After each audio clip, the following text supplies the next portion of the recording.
സംസ്ഥാനത്തിന്റെ ചരിത്ര മുഹൂർത്തമാണിതെന്ന് മന്ത്രി വി.എൻ. വാസവൻ പറഞ്ഞു. വെല്ലുവിളികളെയും പ്രശ്നങ്ങളെയും അതിജീവിച്ച് വികസന കുതിപ്പിലേക്ക് വിഴിഞ്ഞം വഴിമാറുമ്പോൾ അത് സർക്കാരിന്റെ ഇച്ഛാശക്തിയുടെ തെളിവാണ്. പ്രകൃതിദത്തമായ ഒരു തുറമുഖമാണ് വിഴിഞ്ഞം. ടൂറിസം തൊഴിൽ മേഖലയിൽ വൻ സാധ്യതയാണ് ഉണ്ടാകുന്നത്.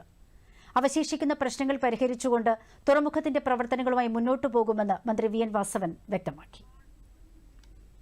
ബുദ്ധിമുട്ടുകളും വെല്ലുവിളികളും എല്ലാം നമുക്കറിയാം. ആദ്യം കോറിയുടെ പ്രശ്നങ്ങൾ വന്നു. തമിഴ്നാട്ടിൽ ഉൾപ്പെടെ ബന്ധപ്പെട്ടാണ് കോറിയുടെ സൗകര്യങ്ങൾ ഉണ്ടാക്കി. പിന്നീട് അത് പരിഹരിക്കപ്പെട്ടത്. 80 ലക്ഷത്തോളം നമുക്ക് കരിങ്കൽ വേണ്ടി വന്നു. 80 ലക്ഷം ടൺ കരിങ്കൽ.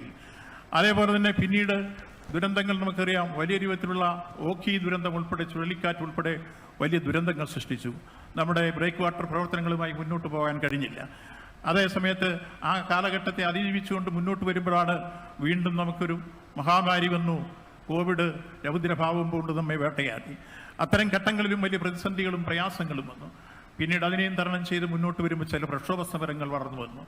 ആ പ്രക്ഷോഭ സമരങ്ങളിലെല്ലാം ഈ ഗവൺമെന്റ് സ്വീകരിച്ച സഹിഷ്ണുതയുടെ സമീപനത്തോടെ സമയുക്തതയോടെയുള്ള സമീപനമാണ് യഥാർത്ഥത്തിൽ ആ പ്രശ്നങ്ങളെല്ലാം അതിജീവിച്ചുകൊണ്ട് വിഴിഞ്ഞം പോർട്ട് യാഥാർത്ഥ്യമാകുന്ന രൂപത്തിലേക്ക് അതിൻ്റെ പ്രവർത്തനങ്ങൾ ഉയർന്നു വന്നത് എന്നതേറെ അഭിമാനത്തോടെ പറയുകയാണ്. ഒരു ഗവൺമെന്റിന്റെ ഇച്ഛാശക്തി എന്തെന്ന്.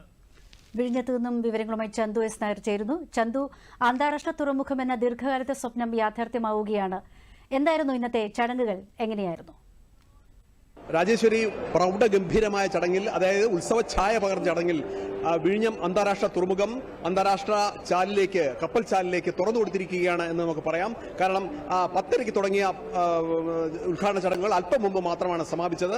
മുഖ്യമന്ത്രി പിണറായി വിജയനും അതോടൊപ്പം തന്നെ കേന്ദ്രമന്ത്രി സർബാനന്ദ് സോനോവാളും പങ്കെടുത്തു എന്ന് മാത്രമല്ല, സംസ്ഥാനത്തെ പ്രമുഖരായ മന്ത്രിമാരും അവരുടെ എംപിമാരും MLA-മാരും എല്ലാം പങ്കെടുത്ത ചടങ്ങിലായിരുന്നു.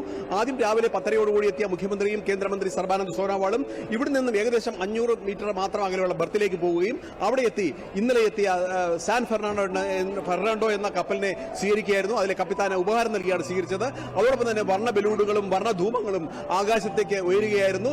വെടിമുഴക്കങ്ങളും ഉണ്ടായി. അതിനുശേഷം മുഖ്യമന്ത്രിയും കേന്ദ്രമന്ത്രിയും മറ്റു മന്ത്രിമാരും എല്ലാവരും ഈ സ്റ്റേജിലേക്ക്, എന്നെ പുറകിൽ കാണുന്ന ഈ സ്റ്റേജിലേക്ക് എത്തുകയും അത് ഉദ്ഘാടനം ചെയ്തതായി പ്രഖ്യാപിക്കുകയും ചെയ്തു. മുഖ്യമന്ത്രി പിണറായി വിജയൻ എടുത്തു പറഞ്ഞ ഒരു പ്രധാന കാര്യം, ഇത് അന്താരാഷ്ട്ര തലത്തിൽ തന്നെ 6 പോർട്ടുകളിൽ ഒരു സുപ്രധാന ഒരു പോർട്ടായി മാറുന്നു എന്നുള്ള കാര്യമാണ്. മാത്രമല്ല, ഓട്ടോമേഷന്റെ സംവിധാനത്തോടുകൂടി പ്രവർത്തിക്കുന്ന ഇന്ത്യയിലെ ആദ്യത്തെ തുറമുഖമായി മാറും എന്നും അദ്ദേഹം ചൂണ്ടിക്കാട്ടി. മാത്രമല്ല, ഏറെ പ്രതിസന്ധികളും വെല്ലുവിളികളും അതിജീവിച്ചുകൊണ്ടാണ് ഇത് യാഥാർത്ഥ്യമാക്കുന്നത് എന്നുള്ള കാര്യവും അദ്ദേഹം എടുത്ത് പറയുണ്ടായി.